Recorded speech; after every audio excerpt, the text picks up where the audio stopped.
ఎన్టీఆర్ మరియు ప్రశాంత్ నీల్ ఇద్దరూ కలిసి షాకుల మీద షాకులు ఇస్తున్నారు భయ్య. మిడ్ నైట్ 12 గంటలకి గ్లిమ్స్ రిలీజ్ అనేది ఒక షాక్ అంటే ఈ గ్లిమ్స్ డ్యూరేషన్ ఏకంగా 4 minutes 35 seconds అంట. ఇదెక్కడ మాసరా మామ.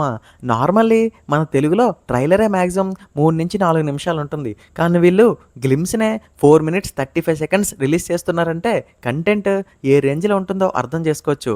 ఈ మూవీ నుండి అఫీషియల్గా వస్తున్న ఫస్ట్ గ్లిమ్స్ ఇదే. అందుకే ఫ్యాన్స్ ఎక్స్పెక్టేషన్స్ నెక్స్ట్ లెవెల్లో ఉన్నాయి. ఇంకా స్ట్రాంగ్ బజ్ ఏంటంటే ఈ గ్లిమ్స్లోనే మూవీ టైటిల్ కూడా అఫీషియల్గా అనౌన్స్ చేసే ఛాన్స్ ఉందని టాక్ వినిపిస్తుంది. మే 20న ఎన్టీఆర్ గారి బర్త్డే సందర్భంగా ఈ మ్యాసివ్ గ్లిమ్స్ రిలీజ్ అవ్వబోతుంది.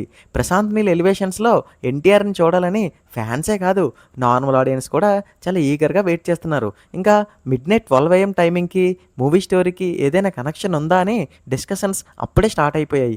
మరి మీరు ఈ గ్లిమ్స్ కోసం నైట్ 12 గంటల వరకు వెయిట్ చేస్తారా? కామెంట్స్లో చెప్పండి. Thank you.